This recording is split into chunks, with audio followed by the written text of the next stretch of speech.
What is up, everybody? Welcome into another episode of It's Called Football on Vendetta Sports Media YouTube channel. I'm Jerry Walker, and like always, Jackson Fyda alongside me. And Jackson, international break just finished. We have some news to touch on, especially around England and the national team there. USA looked interesting. Tale of two games with Mauricio Pochettino. As we touched on last week, it's going to be a learning project there from the former Premier League manager.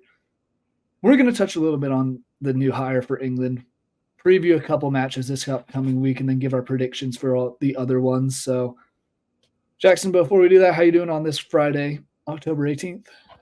I'm good, man. I'm good. Just enjoying pretty nice weather out here. Just enjoying it. Have the day off tomorrow, so looking forward to it. Hell yeah, enjoy the days off you can. Mm-hmm. But interesting week. Thomas Tuchel, we'll start with that, gets hired to be the next day manager of England. I know I kind of like that hire. I'm just curious because he's never had international experience. He does know all the Premier League players. He managed at Chelsea there. He knows how to win. He did that everywhere he's been. Do you think this is the right hire for England, or did you expect something different? I think it's about as good as England could have got, to be completely honest. I mean, Pep Guardiola was a dream, but he's not going to leave City right now. They couldn't lure him away. That's really what it came down to. That was a dream. He didn't want to do it. I think this is probably the second best option, being completely honest. And I know you said that you're excited about this hire. I would be too. I mean, dude has a proven track record in knockout tournaments. Recently won the Champions League with Chelsea. So I think he'll be good there. And I think he'll change the culture and dynamic in a way that needs to be changed for England. Mm-hmm. You know, like when you have a manager for an extended period of time, like you did with Southgate, gets a little stale. Certain favorites are kind of developed where they don't have to push as hard. You see this, it happened with the U.S. Men's national team as well. Like you need to mix it up and bring in someone with a kind of different ideology at a certain point to challenge the players. And Tuchel's going to do that. He's going to challenge them. I think I saw somewhere he makes them do like math problems sometimes or some interesting thing like that, does some out of the box stuff.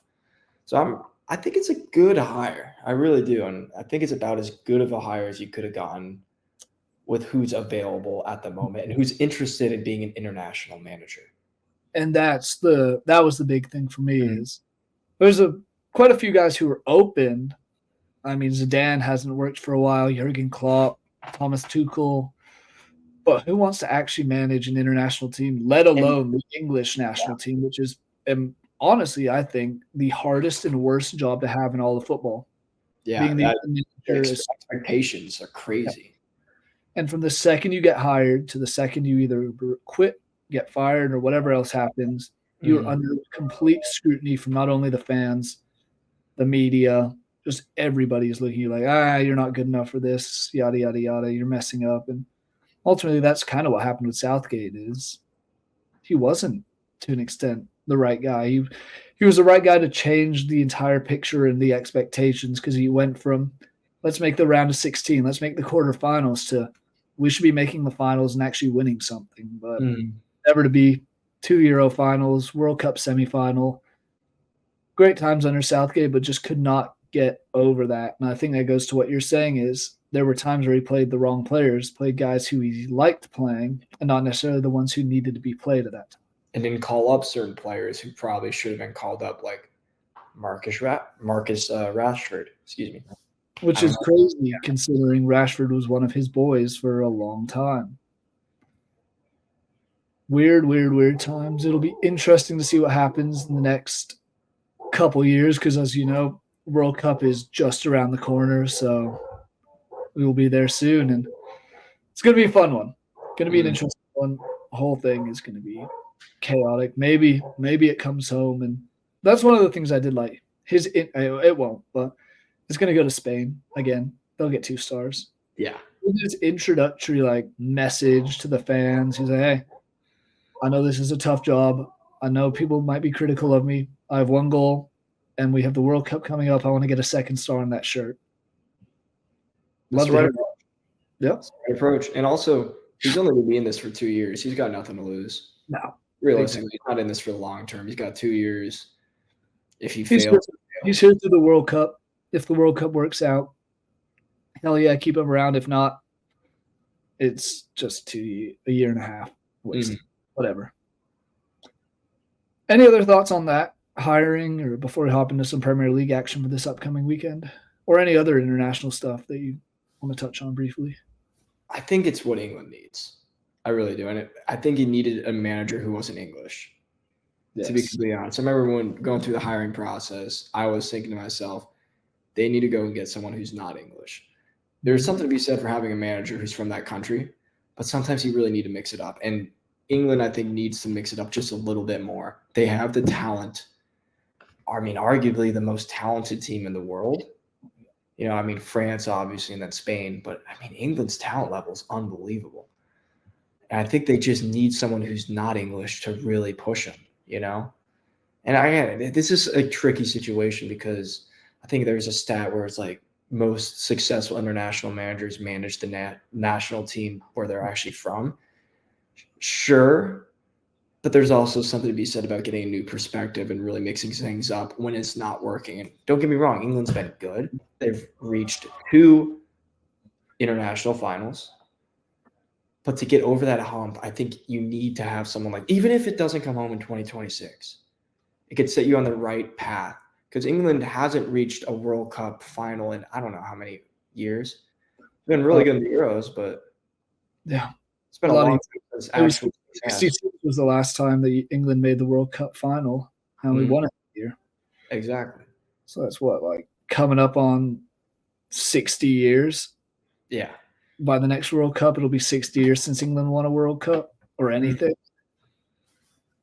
God. Yeah. And again, had success in the Euros, but the Euros are completely different than the World Cup. And I know Mbappe was trying to say that he thinks the Euros are harder. I would disagree completely because of the wild card aspect of the World Cup. And you've seen England get bitten in the ass by that before. You've seen other teams from Europe who are very good get upset by these teams from Asia, from Africa. Look at Morocco in the last World Cup, out here surprising everybody. It's more of a wild card kind of tournament than the Euros, where you, for the most part, you know basically everybody. You know? So I think for England, they need to have some of that outside. He's still European, but he's not English. You know, someone brings in a little bit of a different style, different experiences to kind of mix things up and get them on that path towards World Cup success, even if you don't win it this time, to set it up for the next one. Because I think England should, with the talent that they have, be trying to compete for in 2030 at the minimum. 2026, they should still be competing, don't get me wrong, but 2030, that team's going to be old. They're going to be mature. That could be the year if 2026 isn't. And I think Tuchel's the right guy to get things moving in a way where they can have future World Cup success, starting with 2026, but then possibly winning it in 2030. Absolutely. And I want to just bounce off one thing you said of like, it's good to have a different manager nationality. You look at the Premier League, Pep, Jurgen Klopp, Tuchel, Jose Mourinho, Alex Ferguson, for even some of the best managers in the Premier League are not English. They bring a different ideology, bring a different style, and that's something that all the Premier League players, they're used to now playing for foreign coaches at the time. Yeah, it's something needs to change. I think that is a big thing that. You're not used to playing for England managers, and English managers historically have had the same sort of, here's what we're going to do. We're going to do this, this, and this, and it's going to work out for us. It doesn't work when the players aren't used to playing that style. Yeah. So it's a big difference, and I think I'm excited. Obviously not going to get carried away and say, it's coming home right away. I think I want to see how Tuchel does in November, I guess, Nations League, and then even that might be too early though to tell. I think you got to give him at least half a year. Yeah, I mean, it'll be this time next year. We'll look back and be like, okay, World Cup qualifying's in the midst of it. How is he doing with England? Hey, as long as he's better than Fabio Capello, can't be much worse. The last international manager England's had who's not from England, technically, Lee Carsley, who was the caretaker's Irish, and he lost to Greece this past week. So there is that. But yes, caretaker. But yeah, caretaker manager. Well, that's the thing. There hasn't been great success from foreign managers in the past. So we'll see. We'll see. But back to the Premier League. What you guys are here to see. We're going to start with our match of the week, as we always do. And hey, who would have thought? It's Thomas Tuchel's former team, Chelsea, traveling up to Anfield, taking on Liverpool. 1-4 in the table. What are your expectations for this match? This has the potential to be such a good game. Like, I'm really excited for this. Chelsea has scored the most goals in the Premier League so far, 16. So second most. Manchester City has 17. So second most in the league. And they've looked really good attacking-wise. But they're going up against the best defense in the Premier League, a team that's only conceded, 2 goals so far. Which is incredible. Yeah, incredible how they've been playing. They have a plus 11 goal difference. They've been remarkable on all fronts and have looked like the best team so far. Now, when I did my power rankings, I have them below City and Arsenal just because they've had to play each other, play a little bit harder schedule so far. But you can only play who's in front of you, and Liverpool so far has been so good in every single one of their games, minus that crazy loss where it's one of those ones. Yeah. But they've been so good. So I'm really looking forward to this. This is going to be such a good game, I think, watching Chelsea's attack go up against this Liverpool defense, and likewise Liverpool's attack that's been very good as well, going up against Chelsea's defense, which is still questionable, is how I would phrase it. At the end of the day, Liverpool is going to win this game. They're still slightly better. They're more experienced, and they're at home. They have better defense, and I think that's ultimately going to be what carries them through. I think Chelsea gets a goal. I think Liverpool gets at least 2. So I'm going 2-1 in this. Liverpool's experience is going to carry them through. Chelsea has looked very good this season, way better than I thought they would. I thought they would need another year to kind of get their feet under them, but so far they've come out flying. So they've had a very good start. I mean, they looked shaky at the very beginning, but in recent weeks they've really picked it up. And they've got so much potential. I just don't think they're quite there yet. They're still young in terms of how they're playing as a unit. They're still a little naive to how things actually are, is how I would describe it. And I think that's going to get shown against a team that's been there, that's done that, that's won Champions Leagues. Because a lot of those guys who are on that field for Liverpool have won Champions Leagues. They've competed for Premier League titles. That experience is going to give them the victory in this one. It's going to be a good game. It could fall either way. I will say that. I could very easily see a world in which Chelsea comes out with 3 points, or at the very least 1 point. But I do think Liverpool's got enough about them defensively and offensively to get the 2-1 victory. That's what I'm going with. Yeah, I mean, before I go up into my thoughts on it, you brought up our power rankings. We both had Chelsea ranked 4th in this one. Guys, make sure you keep an eye out for that and on the Vendetta Sports Media website, because our power rankings for October will be coming out today, or if not tomorrow morning before the matches start. So selfless plug, keep an eye on that. My concern for Liverpool, and we touched on it on last week's episode, and I don't think it'll be a huge deal, but Alisson is out. It's the first game that he won't be playing. It's the first game Calvin Keller is likely going to be starting this season. So that just is like, how's he going to do? Is he going to be game ready? Obviously, you brought up the defense and how good they've been, so I'm not overly concerned. Mo Salah, 5 goals. Luis Diaz, 4 goals. Or other way around. Luis Diaz, 5 goals. Mo Salah, 4 goals. Salah has 4 assists. Since he shaved his head, he's been a completely different player. He's an animal. And against his former team, for whatever it's worth, briefly former team, I think I'm expecting a big thing from Liverpool this weekend.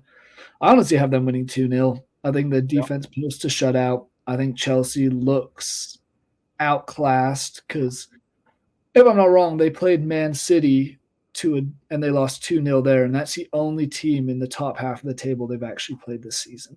Oh, I guess Brighton, who they beat, and Forest they drew to. So they don't exactly have a good record against the top half of the table, and that's where I'm like a little hesitant on how good are they actually. You're beating and getting the results against teams you expect to. This is their second real big test. This is Liverpool's first major test. I'm still taking Liverpool to get it done relatively comfortably, and there's a reason they're the best team in the league so far at the top of the table. But yeah, and just throwing this out there, when Kelleher's been in the net, they've still played well. And that really comes down to the defense. Yeah. So it's going to be a little shakier, like you said, because obviously you lose Allison, you lose kind of that figure back there, but their defense is so good, and they have Virgil van Dijk. I think it's just kind of hard to really, as long as he's in that back line, I feel confident watching this Liverpool defense play. And my other concern for Chelsea is Wesley Fofana's out, suspended, a free yellow card, disciplinary points, as is Cucurella. Those are two big losses on that defensive side. And their defense is already kind of shaky. Ben Chilwell already out. I think this could be one. I don't think it'll get out of hand. Like I said, I think 2-0, but there is the potential that Liverpool, everything clicks and they come out and win like put up 3 or 4 goals on them. Mm-hmm. I mean, that'd be one hell of a statement considering the stretch of games they have coming up. Mm-hmm. Chelsea's defense does look suspect at times, 100%. So I could see it. You're a little more negative on them than I am. I'm trying to think positively, but I could definitely see that world too, where they just leak goals, especially with the suspensions like you brought up. Yeah, and who knows? We will see how it goes. Another team that's had a couple players out pretty consistently this season is Tottenham.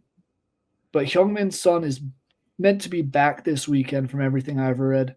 They're hosting West Ham. This is an intriguing one because both teams have looked really good at times and both teams have looked god-awful at times. Tottenham's in 9th. West Ham's in 12th. There's only 2 points separating them.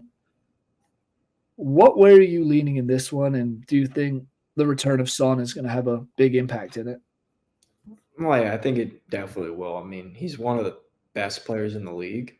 His dribbling, his finishing, just overall creativity on the ball creates so much. Even if he doesn't start, even if he comes off the bench, hypothetically, he creates so much when he plays. So obviously that's going to help a lot. I think really when it comes down to it, I think Tottenham's better. They've had a very disappointing start to the season for their own standards, currently on 10 points, sitting in 9th place. But they're also only 4 points off the top 4. It's very tight. It's very early, so it's not anything to be overly concerned about. And like I say every week, I think Ange is such a good manager, and I do think they have a very good squad. I think they've got to take this. I really don't. I don't see West Ham winning. I don't see him getting a point. They're going 2-0 Tottenham. They're at home. I don't see it from West Ham. I have not been overly impressed with them to start off the season. I had decently high hopes for some of the signings that they made. I just don't think Lopetegui is going to have him ready to go. And I think it's going to be Tottenham that ultimately, gets it done. I think they get it done pretty comfortably. I think it's a comfortable 2-0. Yeah, I can see that just because West Ham's defense has been so shaky. They've allowed 11 goals, by no means the worst in the Premier League. You look at Wolves, who have 21. But still, a team with European aspirations, that's not good enough. A team that's gone out and signed players in attack and in defense, it's not good enough. Sure, they beat Ipswich 4-1 before the international break. And sure, the only teams they've lost to are Aston Villa, Man City, and Chelsea, all teams in that top 5 rank. I just don't see them getting it done against Tottenham, especially at Tottenham. And you got to think, Ange is – I read something that Ange holds his post-game messages back when it's in an international break. So you damn well know he is ripping his team apart for their performance against Brighton right before the international break, because – when you have an international break, the players leave pretty quickly and go off to meet up with their respective nations after the final match. So I think he's been holding something in for the past week and a half from what I've read. He's going to let them have it. This is the early kickoff. They're going to be ready to go. I like the 2-0 shout. I'm going to follow you with that. But I could very well see it being like 2-1 just because West Ham has scored as well as they have conceded. So I'll probably lean 2-1 Tottenham. A good score. Other games of note, I put down Man United and Brentford. This one I'm not convinced it's going to be a great game. This one feels like one that Man U will bounce back and win, but At the same time, it's Man U. Mm. And they have not looked good this season. Brentford has looked decent, but as of late, Man U hasn't won since 17th, over a month ago. They beat Barnsley. Before that, they beat Southampton. They have 3 wins in this season, and it's 1-0 against Fulham, which a late winner. Then it was 3-0 against Southampton, who's terrible, and 7-0 versus Barnsley. Those are the only wins they have across all competitions, and that Barnsley one was in the EFL Cup.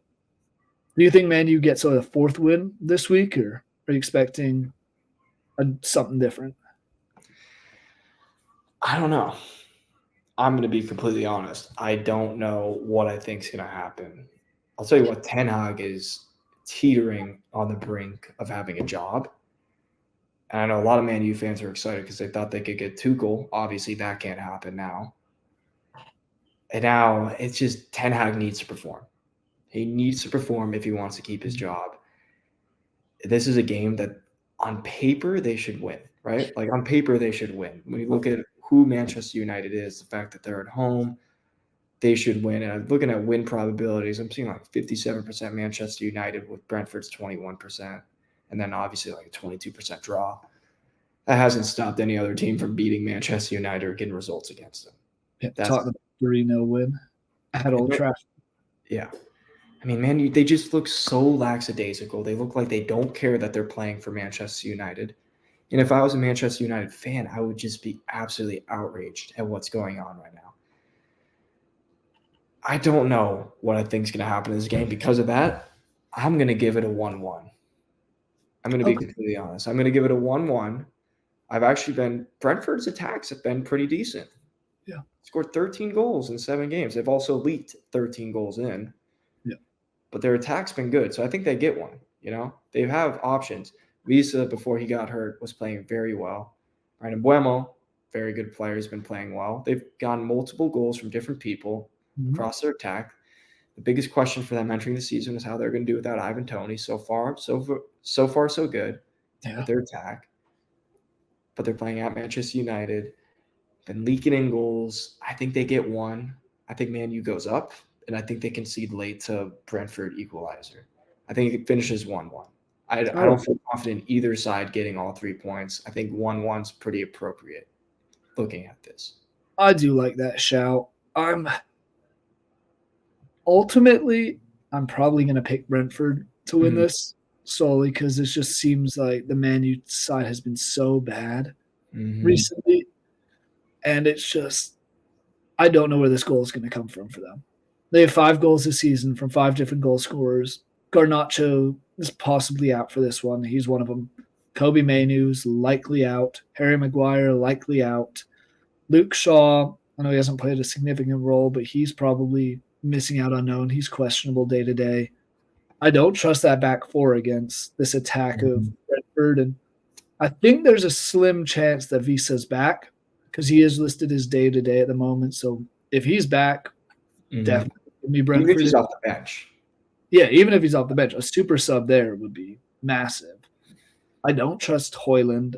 I don't trust Rashford, Fernandez, Diallo. The thing is, it's not that Brentford's great. I just don't believe in Man U at all at the moment. Casemiro, I'm hearing more and more about him getting ready to leave, but no one wants to buy him because he's looked terrible. Yeah. I'm gonna say this could very well be a 1-1 draw, but part of me also thinks this will be like 1-0 Brentford, some crap goal that they managed to hold on, and who knows? At Bruno's current rate, he might have a red card by the end of the day again as well. So, dude, I don't even know what he's doing anymore. It's bad, very bad. But I'm gonna take Brentford. It's not 100% confidence by any means, but I think if anyone's to win this, they seem the more likely, just from what we've seen so far this season. Also, can't really take myself to pick Man U at the way they've been playing lately. Yeah, I went with the 1-1 draw. I'm trying to give them the benefit of the doubt. You've got a little more conviction with your pick than I do. I like it. We'll see what happens.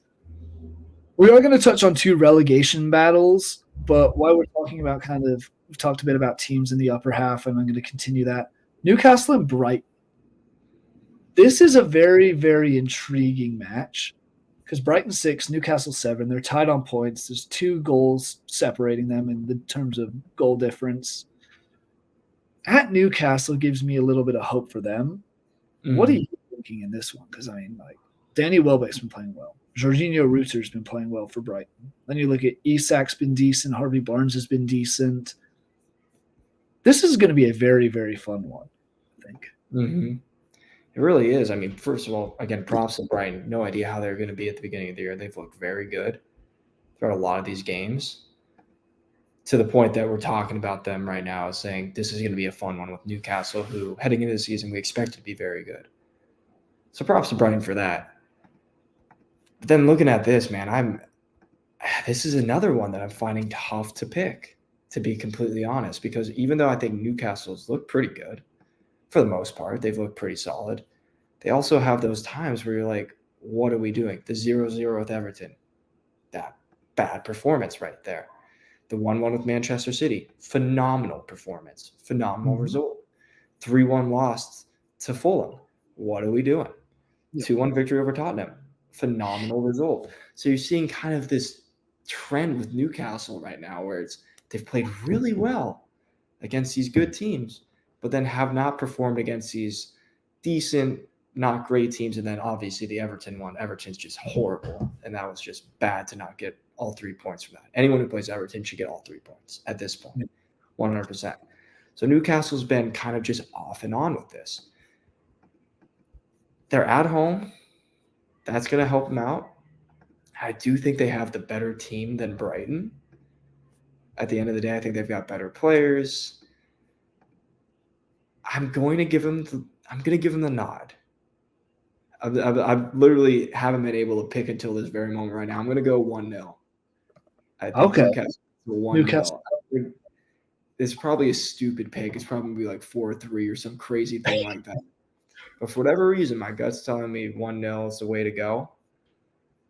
Honestly, I like that shout because, you got to look at it. Newcastle conceded only 7 goals. They've only scored 8. So they're not exactly scoring at a high margin, but they're not conceding.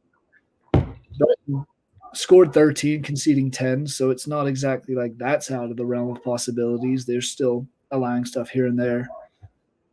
I'm curious to see which Brighton team shows up as well. Because there's the Brighton team that beat Man U late, drew with Arsenal, beat Tottenham from behind. Then there's the one that played Chelsea and Nottingham Forest, where Chelsea, you give up 4 goals to Cole Palmer. Nottingham Forest, you're up 2-1 at halftime and concede late against 10 men. Or ultimately, I guess the red card came after, but still, you drew with Ipswich 0-0. It's these two teams, and this is why this game is so intriguing. They're so similar.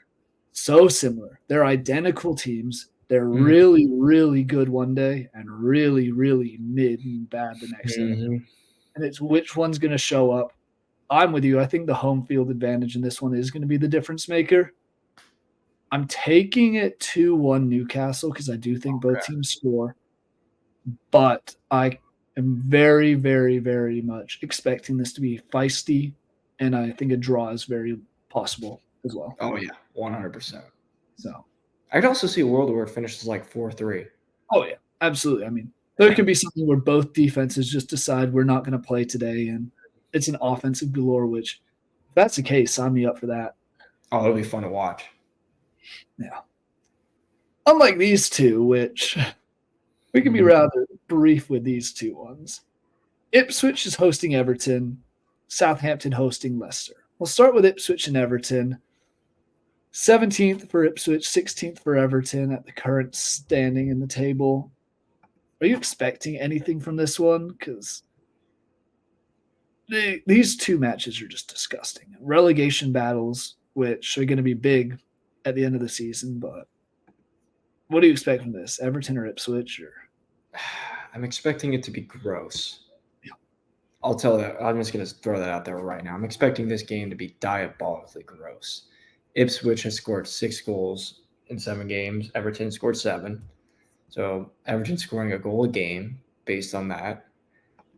And then Ipswich is scoring under a goal a game. Everton's conceded 15. Ipswich has conceded 14. They're both on a -8 goal difference. So they both like to give up goals. Don't really like to score them that much. That's the thing that's going to make it interesting. You both can't score and you both concede. So who's going to be the one to ultimately break? I don't know.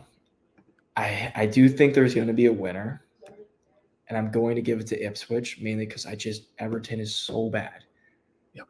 I'm going to give it to Ipswich. I think they score some goal. Maybe it's a Liam Delap masterclass. I don't know how it is. I can't tell you whether it's a set piece, whether they actually pull something together. I don't know. But I think Ipswich is going to be the more likely team to win, especially at home. Their fans are going to have to rally. They're going to rally behind them because they know that this is a big game and that these are two teams that are going to be fighting towards the end of the season to stay up. And I think that's ultimately going to be what gives them the advantage. Mm-hmm. Give me Ipswich. Give me 1-0. Gross game. Tune in if you are a soccer sicko, if you're a footy sicko, because that's what this game is going to be. It's going to be Iowa football playing Iowa football in the spring. Hey. Iowa football put up 40 points last week. While still putting up 100 yards less than Washington. Exactly. Yeah. But I expect it to be gross. Give me Ipswich, though. Yeah. I agree that it's going to be disgusting. Just looking at the last 5 for both teams, total, between the 10 total games that have each their last 5, we have 1 win, 3 losses, and 6 draws. Only 3 times, Ipswich has done it once, Everton's done it twice, have they scored more than 1 goal. Give me 1-1 in an absolute dire game that has a goal early, a goal like right before halftime, and then 2 teams that just sit back and do absolutely nothing for 45 and a half minutes, 45 and change in the second half. I think this is going to be a terrible game. I think Southampton-Leicester will be far more entertaining, and I'll get into that in a second, but I just think this is going to be dire. Yeah. And who knows? We've seen Everton with leads before. They usually don't hold on to them. We don't see Ipswich lead very often. So catch getting Everton first goal, Ipswich equalizer, 1-1 draw.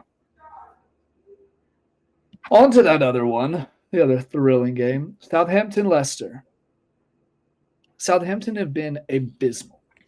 Only one team is technically worse than them in the table, and that's Wolverhampton. They have a -12 difference. Southampton is -11. Southampton has scored 4 goals this season in 7 games, conceded 15. Leicester has 9, conceded 12. Leicester at least has a win. Southampton somehow has a point. I don't get it. It's atrocious. That game against Ipswich, I'm expecting them to get battered.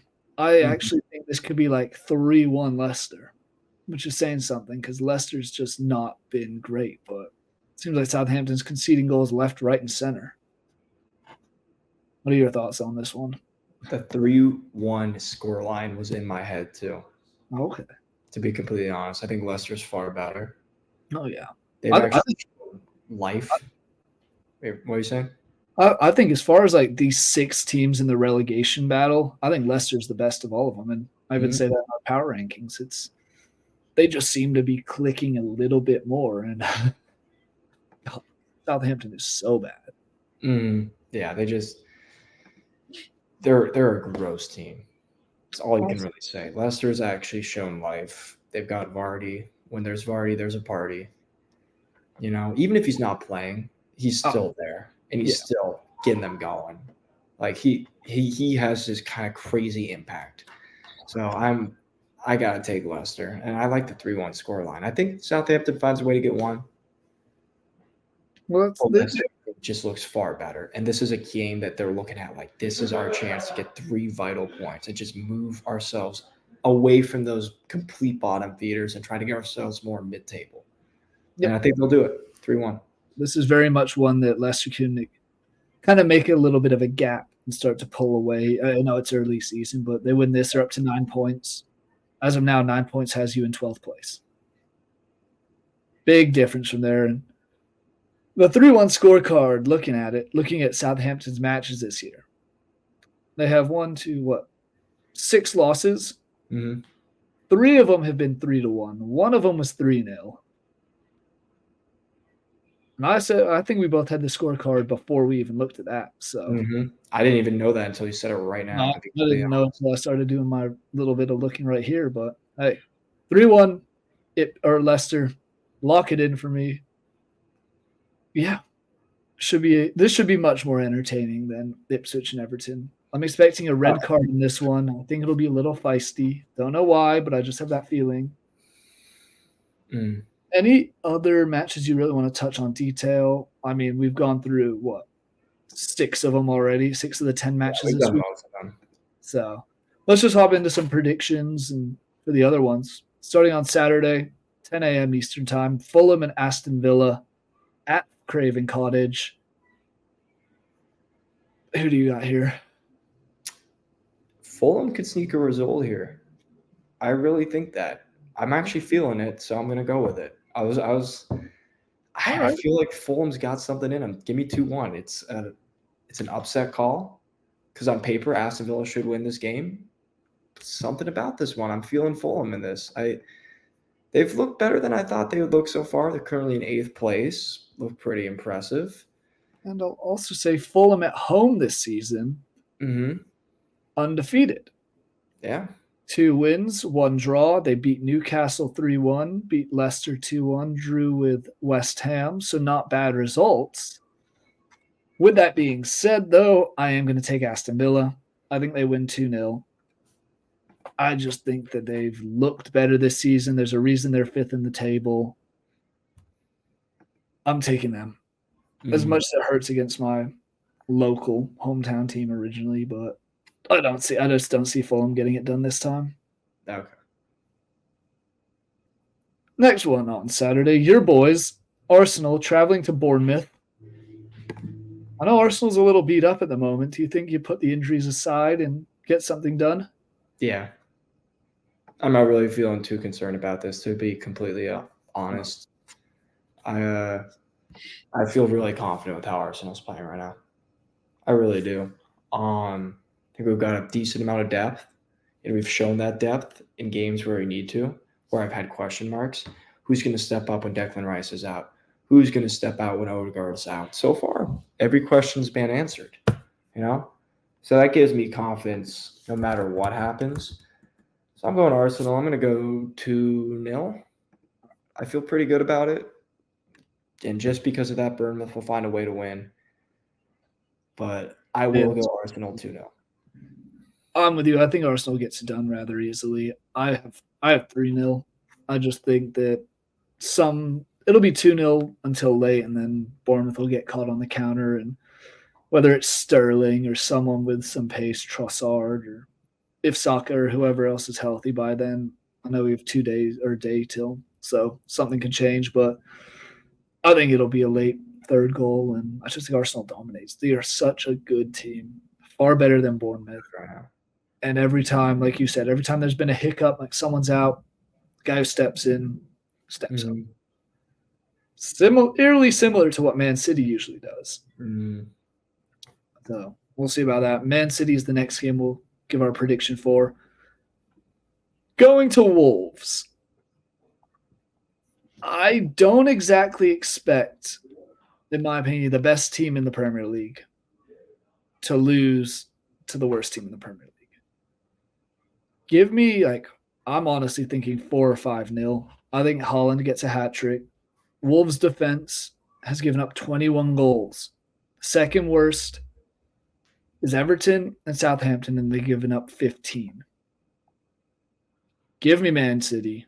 Like I said, 4 or 5-0. Haaland has at least 2. I'm taking a Haaland hat trick. Are you on board, or do you think it'll actually be an intriguing game? City concedes just because they always do. Okay. 3-1. That's a good point. 3-1. It'll be 1-1 somehow in the 10th minute, and then City just goes out and kills them the rest of the game. 3-1. I think City's shown so far that they like to leak goals against literally everybody. So I'm going to go ahead and say Wolves gets one. So you think Wolves scores first again, like every team that seems to play? For the sake of this, I'm going to say it's 1-1, where City scores first and then Wolves scores, but then City goes and crushes them. Yeah. But I do think, so far the trend is showing City likes to concede at least one a game. So I'm going to go 3-1. They look good. They get all 3 points, but concede a goal. All right. I like that shout. I could see a goal very well being conceded because they don't exactly keep clean sheets anymore. No, they don't believe in that anymore. No, we're gonna tease you and give up a goal early, and then go crush them. This one I don't get it. I don't actually understand it. Don't know which way I'm leaning. I think I'm honestly gonna take a draw. Nottingham Forest and Crystal Palace. Forest has had very bright moments. Palace has looked dreadful. This just has 0-0 written all over it to me. I just don't see it being that good of a game. I don't expect it to be that exciting either. I think it'll be something stupid and just be a dire 0-0. We haven't had one of those for a while, so here's my shout for it. Yeah, give me 1-0 Nottingham Forest. Yeah. I think Palace is terrible. Give me 1-0. That is a perfectly understandable result. Palace is not exactly impressed. There's a reason they're 18th in the league. 5 goals for, 10 against. Forest have 7 for, 6 against. This could be a dire, ugly one, but I think if anyone does win it, it'll be Forest. I just think neither team wins this one. Mm-hmm. Well, that being said, there are all 10 matches we've gone through and touched on our predictions, whether it's a real preview in depth a bit or not. Jackson, any final thoughts on anything in the world of football? Jack Wilshere just left the club to go join Norwich as a coach.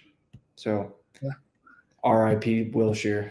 You will be missed. Maybe one day you'll be back. Yeah. Okay, there we have it. I'm just happy Leeds managed to beat Sheffield United today. Somehow, some way. First goal. Here's a hell of a stat. Is the first goal directly from a corner in Leeds' last 217 corner kicks. There we go. First time that someone actually scored directly off the cross, and it's because Pascal Struijk hit it off the inside of his knee, and it just happened to find the back of the net. It's all you need. As it comes. But God, could you imagine that long without a corner? So depressing. That's insane, especially in England, in the championship. Yeah. But also, you look at our forwards. Willie Nanto, 5 for 8. Dan James, tiny. Brendan Aronson, tiny. Bamford, hopeless. Not exactly a good-looking team for corners, but hey, 2-0. I'm going to celebrate the rest of the day, rest of the weekend. Enjoy, everybody. Thank you guys for watching. Make sure you tune in next week for another episode of It's Called Football, and keep an eye out for our Premier League Power Rankings that'll be out tonight or tomorrow morning. Also, enjoy some footy this weekend. A lot of entertaining games, some very good ones, some ones that you don't know, but then also look at the college football slate. We got some hella games this weekend. It's going to be a grand old time around the sports world. Thank you guys for watching, and we will see you next week.